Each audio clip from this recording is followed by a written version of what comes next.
Hi, I'm Curious Vedant, and welcome to season 5 of my podcast. Today, my guest is Dr. Galina Kogat, a researcher with National Institute of Education. She has a PhD from NTU, Singapore. Born in Ukraine, she has widely researched and taught Western psychology and Eastern philosophies. She's an author, the president of the Ukrainian Club of Singapore, and the founder of the Ukrainian Language School in Singapore. Dear Galinanti, welcome to my show. Hi, Vedant. It's very nice to see you, to meet you, and yeah, thanks for inviting me. Yeah, you're welcome. Before I start, I want to express my deepest sympathies to you, your family, and friends, and everyone who in Ukraine who have become victims of this war. Thank you, Vedant. Thank you. Thank you for sending your good words to everyone there in Ukraine and to all of us who are somehow related. I hope this ends soon. Yeah, we all hope so. Can you tell me a little bit about the situation in Ukraine now? Yes, definitely. You have probably followed the news, and your parents also, and I mean, like anybody else. So the war in Ukraine started on the 24th of February with the massive attack and massive invasion from the neighboring country, which is called Russia. And it's been slightly over 1 month, and the situation currently is that a lot of cities have been attacked simultaneously in all directions by Russians. So the troops came from the north, the east, northeast, southeast, the south, and even on the western side and in the center, there were the military air attacks. So there would be about 2,000 civilians who died, who were killed. About 150 of which are children, unfortunately. About 1 million of people have been displaced, not 1 million, 10 million. So the Ukraine, if you look at Ukraine, the population of Ukraine is about 44 to 45 million people.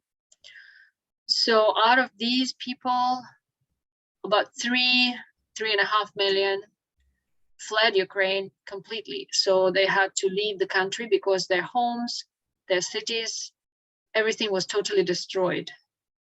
So they have no place to go. They don't have their homes anymore. So people from those cities and villages and the towns which were bombed, they had to go either in other places in Ukraine, which is internally displaced people, they are called officially. And then also many of them went across the border of Ukraine and they went to neighboring countries. So those are called refugees. So they fled country. They went to neighboring countries like Poland, Romania, the bordering countries, Slovakia. Some of them went to like further down to the Netherlands, to Germany, to France, so whoever. So other countries stood up in this humanitarian crisis, and they're accepting the refugees and they're giving them homes and they're trying to accommodate them. So till now, about 10 million people are both internally displaced and refugees. So if you think about it, it's like out of 40 million, 10 million are already, they lost their homes. Or if they didn't lose their homes, they can't live there for the safety because the bombing is going on daily. I have my family there also, and yesterday I was talking to them. So the city was bombed yesterday, and one of the plants was destroyed, and the TV tower was destroyed, and the airport was destroyed there last week. So, and they do hear the air alarm strikes, airstrike alarms a few times in the day. So this is how the situation currently is. Yeah. I feel really sorry for them. Are they okay? Are they scared? Are they feeling better? Are they safe in shelter? I guess different people have different situations, Vedant, and definitely people are scared because to be scared is in human nature. We all get scared when we are in danger, and especially when when the bullets and the bombs are falling from the sky. So a lot of children are scared, and yeah, and we see that in the news that they are crying. At the same time, many people are also standing and trying and defending the country. Yeah. So it's a lot of mixed feelings. But even if somebody is scared, they still have to do their thing. They have to evacuate. They have to help. They have to give medical aid, and also they have to fight. Yeah.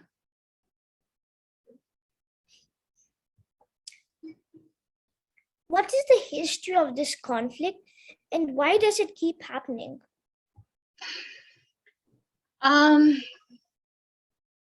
It's a very interesting question, Vedant. Just maybe if we are talking about the history, maybe I'll just tell you a few words about the history of Ukraine, for that matter. So Kyiv, which is the capital of Ukraine, is going to celebrate, sorry, is going to celebrate 1,540 years of its history. And this is the capital. So Ukraine, if you think about it, it's like more than 1,500 years old. So in those days, it was not, the name Ukraine was not used. In those days, it was Kiev Rus, Kievan Rus. Yeah, so the center of that country, of that kingdom was Kiev. So then it was developing. We have really, really old heritage buildings from those times, which date back to 1,200 years old, 1,000 years old. So as any country, as any kingdom, they had ups and downs. And when we are talking about Ukraine, there was the time when there was no such thing as whatever we call now Russia. So Moscow, which is the capital of Russia, it was founded in, according to their historic records, it was founded in 1147. So you think about it, it's a much older formation. So the northern parts of the kingdom, they formed their own like Moscow kind of like formation around Moscow, and they became the Moscow Kingdom. So then they started like that's when the country, this is where the country Russia takes its origins from, like from the formation of Moscow. So Ukraine was developing as a country, and then as I said, there were ups and downs. There was the Mongol Tatar invasion for some time. So it was so there was the prime of Kievan Rus was around 1200. Around the 11th century, around the 12th century, around the 11th century. After that, there was a little bit of a, invasion from the Mongol Tatars.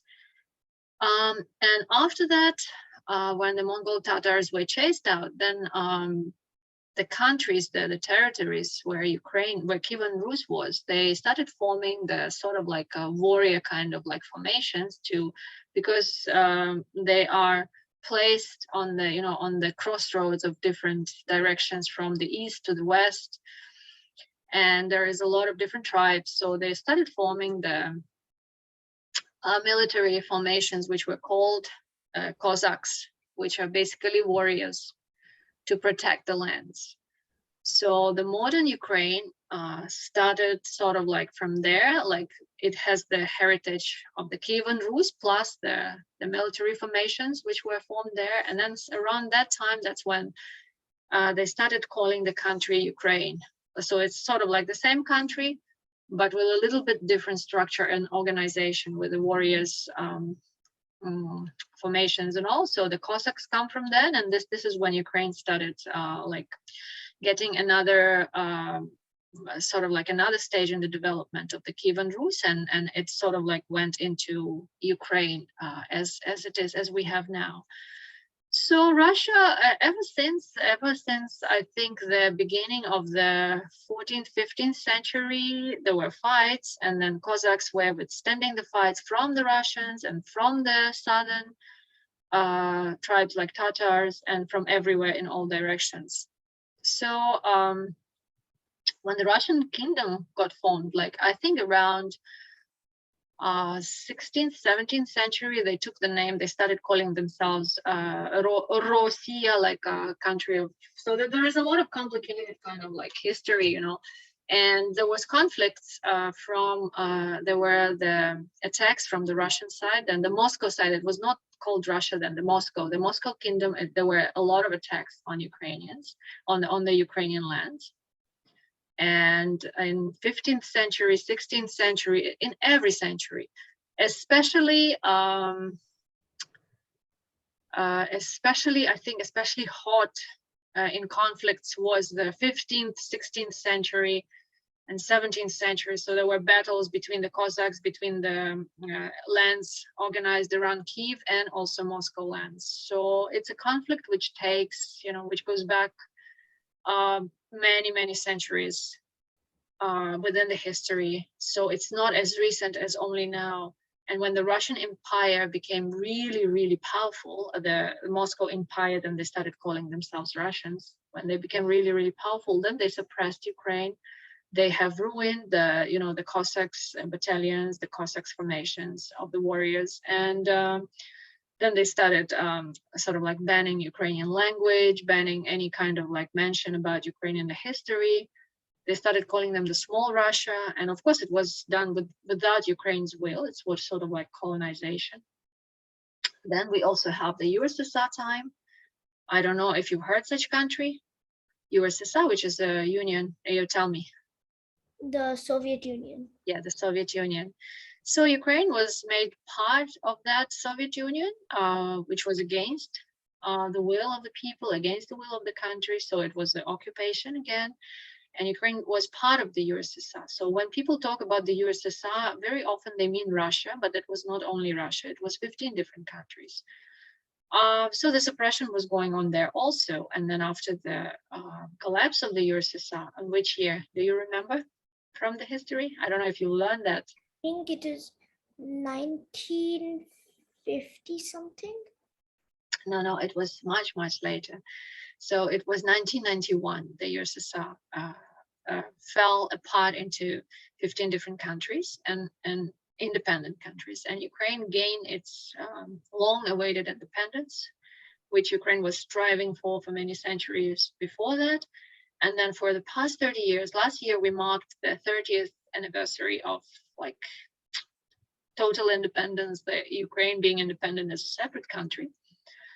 So yeah, and so this is sort of like the most modern history of Ukraine, the 30 years of independence. And within those 30 years, we already had 3 times the conflicts. Russia was trying to interfere within the internal matters and internal affairs of Ukraine. It happened once during 2003, 2004, around that time when there was a presidential elections, and they falsified. There was a pro-Russian candidate, a pro-Ukrainian candidate, and Russia put a big influence, and they falsified. They have faked the results of the election, so people were not agreeable to that. So they went down as a protest to the streets. That was called Maidan, first Maidan. Then there was a second time something like that happened in 2014. So that time, again, people were not happy with a corrupt president, so they went down to the streets to protest. But that time, Russia already realized that they have to be very, if they want to win in Ukraine, if they want to capture and conquer Ukraine, they have to put their weapons there. So at that time, they already put weapons and they put their troops in 2 districts in Ukraine. And that's when the war actually started, but not in the whole of Ukraine, but only in 2 areas. And also they have stolen, they sort of like annexed, which is basically, annexation is a diplomatic term, but the literal meaning of it is sort of like stealing somebody else's territory. Yeah.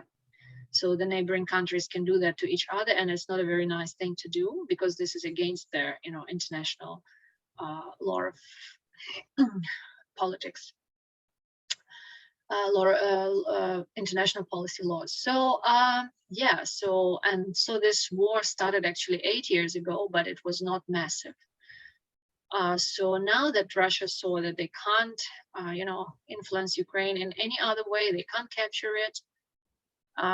They have announced the full invasion of Ukraine, where they started bombing and taking cities and civilians and the people in their houses all over. Yeah. So this is sort of like, it might be a little bit longer, like if somebody is trying to understand what's going on. So we have to go back to the history. So this hostility, this conflict, the attempt of Russia to conquer Ukraine, it goes back far, far, into the historic times. It's not the matter of just yesterday or the past 20, 30 years. Why does Russia want to conquer Ukraine? Anyway, they're the biggest country in the world, and they have so much unused space. Yeah, it's a very good question. It's a very logical question. So what do you think? Greed? Yeah, I think one of the biggest reasons is probably that it's never enough, right? Mm-hmm. Yeah.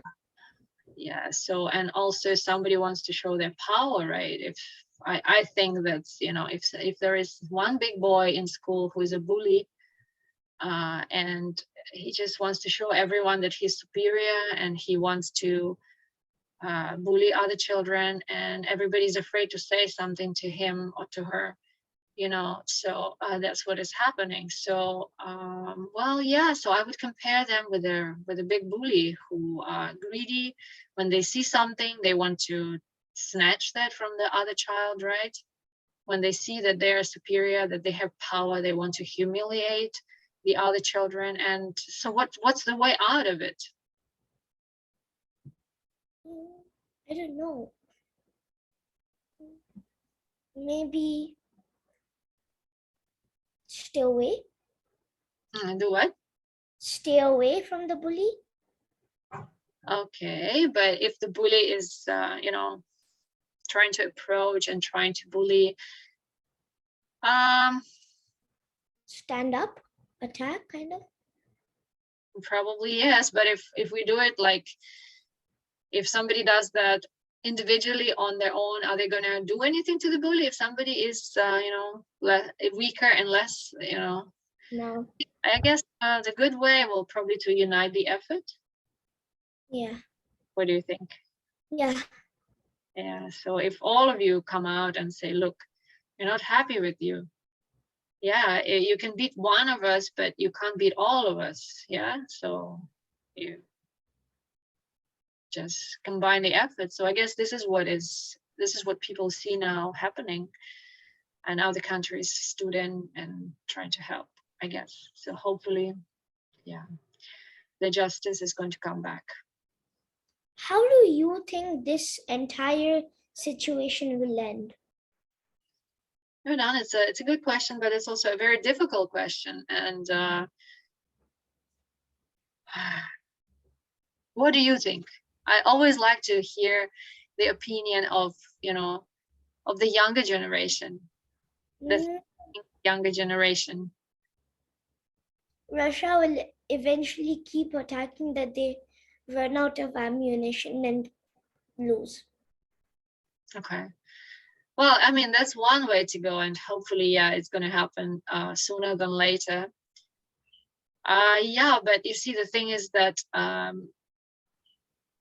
yeah, so I think Ukrainian armed forces, we can't wait to just, for Russia to run out of the armaments and their suppliers of the weapons, because for the simple reason that the innocent people are dying and they're being killed. So the Ukrainian armed forces are putting a huge, huge defense and huge resistance. And not only the armed forces, also the ordinary population. They went into the territorial defense. They're helping the army as much as they can with the goods, with the supplies, with the food, with everything whichever possible to give to the soldiers. So hopefully we can chase the invader out and end the war as soon as we can, as soon as possible, because this is simply not the right thing to happen, and there is no justice, so justice should prevail. My school had this donation thing a few weeks ago, like 2 weeks ago, and they said every person can bring some things to donate to the Ukraine, and then they'll fly to the Ukraine. And I gave disposable masks, loads of them, the few pairs of socks, and the toothpaste. Mm. Thank you, Vedan. This is a very nice initiative from your school, and it's good to keep the children in other countries aware of that, and share the consent. And thank you very much for your donation, Vedan. That was very nice of you, very kind. Yeah, you're welcome. Do you have any messages for my listeners? You tell me who your listeners are. I don't know. Anybody, right? Anybody from the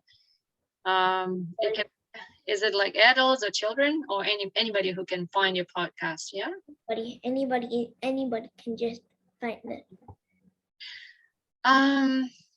Yeah, so maybe I think the message, it can be applied both for parents and for children, but maybe especially for children. In Ukraine now,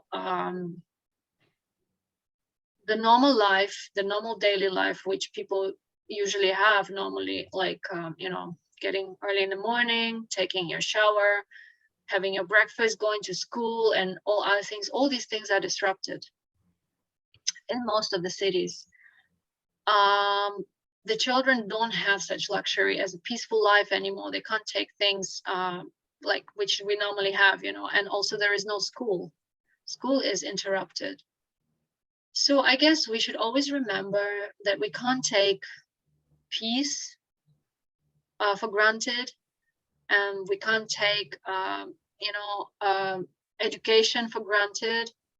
Like, there is millions of kids in Ukraine now who can't even go to school, so whatever stability which other countries can provide, whatever the peaceful situation, the ability to study, it's the children should not take for granted. They should realize that it's a privilege, actually. So for Ukrainian children now, going to school is a privilege. I mean, going to school is something which they have to specially arrange when they are in different countries. In Poland, for example, they can't study in their own language, so there is a lot of things which they have to adjust to, and then they're also scared. So this is one message, probably. And also the message both for the adults and for the children and for the adults also, like, we have to be careful and critical, and we have to be aware of what's going on in the world, and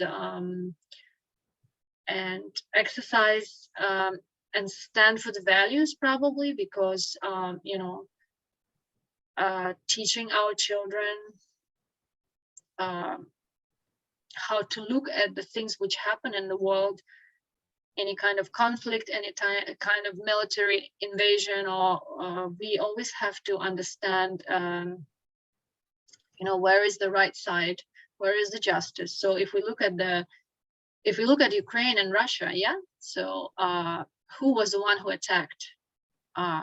Who was the one, like, even now Ukraine is not shooting any single bullet into the Russian side. The only thing which we do is defending. So I guess understanding who is right, who is wrong, we just have to go on because I've been asked a lot of questions, like, so who started the conflict why Ukraine is not doing this, why Ukraine is not doing that, why Ukraine keeps defending itself. But there was one friend of mine who said it very nicely and very clearly that I don't know much about the politics, but whoever made the first move and whoever hit the first and whoever was the aggressor is wrong.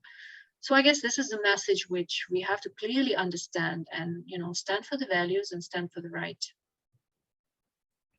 How can me and my listeners help the people of Ukraine? Is there anything we can do?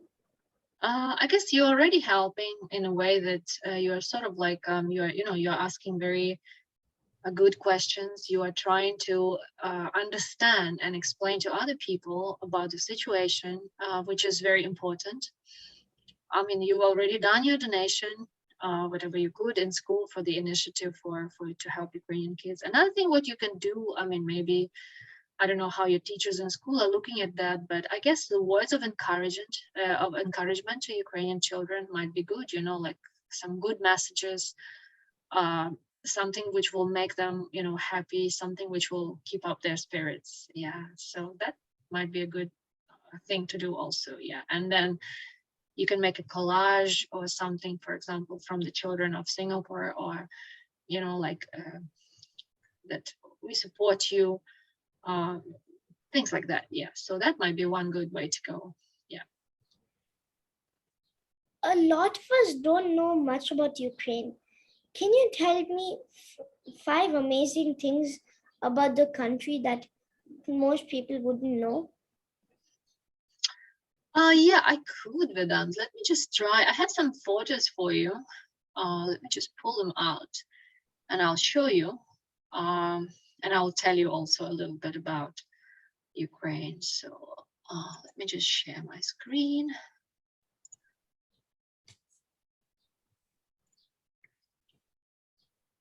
Do you see? Yes, I do. Okay, so let me just make it big for you.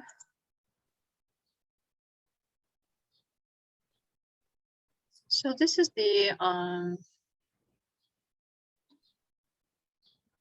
this is Europe. Can you see it now or still? Okay, you can see it now, right? Yes. So if you look at Europe, you can see that Ukraine is territory-wise and square mileage-wise, it's the biggest country in Europe. You can see it here. So the total area of Ukraine is 600,000 square kilometers, which is 1,000 times bigger than Singapore. Yeah, so it's a big country. It's in Europe, it's territory-wise, it's the biggest country. So European part of, of like when you look at, there is a little bit of Russia here, but we don't take the whole of Russia because part of Russia is in Europe, but most of the Russia is in Asia. So we don't count Russia. So of all the countries which are totally located, situated totally in Europe, Ukraine is the biggest. Then let's say, did you hear anything about the biggest aircraft in the world, which is called Mriya? No, I haven't.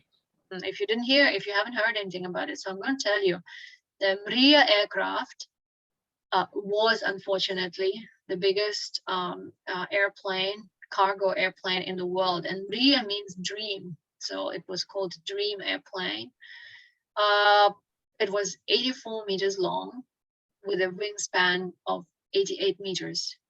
It was the longest and the biggest of any airplane in the world has ever been in service. Its empty weight was 285,000 kgs. So you see how it looked, and this was like immensely huge, and it was a cargo airplane, so it was just carrying the cargo, and this is how it looks in the sky. But unfortunately, on the 27th of February, there was a missile thrown on it by Russian army, and it is destroyed. Yeah. That's sad. Yeah, it is very sad.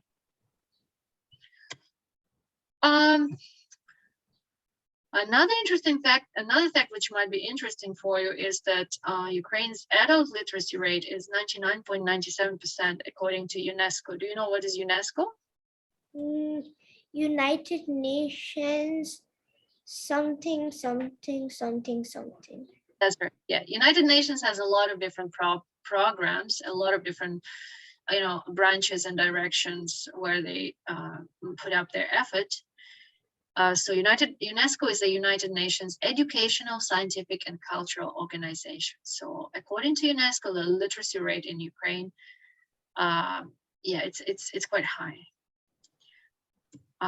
Another thing documented by UNESCO, the same organization, is the heritage sites in Ukraine, and we have quite many of them. So if you look at the list, like we have the seven most prominent ones, and two of them, the first one is Sofia Cathedral, Sofia Kievska and Kiev-Pechersk Lavra. These are two monasteries, and these are the ones which I mentioned. They were built 1,200 years ago in Kiev, so they're really, really old. So once you come to Ukraine, I will definitely bring you there, and you'd be able to see how it looks, in real. We also have other historic places, like a historic center in Lviv. We have some natural kind of like things which would be interesting, universities and all. So here's the link, and I'll send it to you later, and then you can see all these heritage places in the video. There's a video about it, so I'll just share the link with you later. And can I put the link in the show notes? Definitely you can. This is an official video made by UNESCO, so it would be good for others to see how Ukraine looks, how Ukraine used to look, at least before the war started, and now all these places, they are in danger because of the war situation. Yeah. Okay, dear listeners, we'll look down in the show notes. You'll find the link. Yeah, that would be great. Yeah, so I'll send you the link. Yeah, and probably the last thing, but not least, is you look at these. So this is a traditional Ukrainian attire, traditional Ukrainian clothes, and how to say that it is, Ukrainian. It's vyshivanka. Vyshivanka literally means stitched, cross-stitched, or other types of stitching, embroidered. It's a kind of embroidery. So on the fabric, people embroider it with different color threads, and this is a traditional look of of Ukrainian vyshivanka.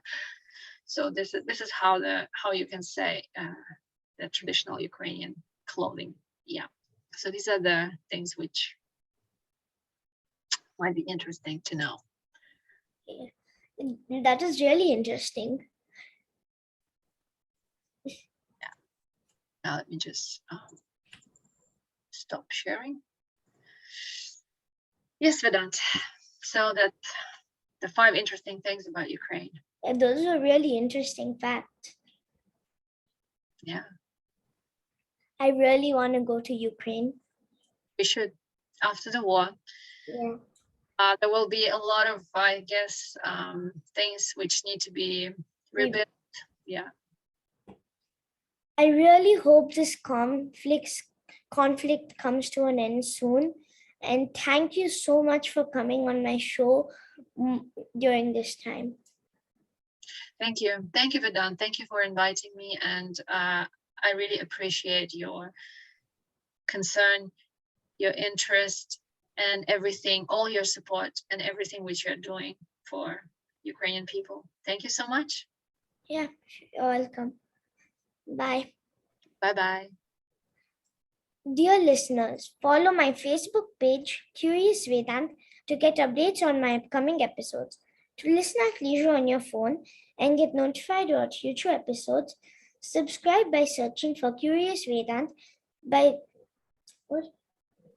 wherever you get your podcasts, such as Apple Podcasts, Spotify, Stitcher, Google Podcasts, and many more. You can also listen to my show on CuriousVedant.com. Thank you for listening to Curious Vedant, and don't forget to rate and leave comments.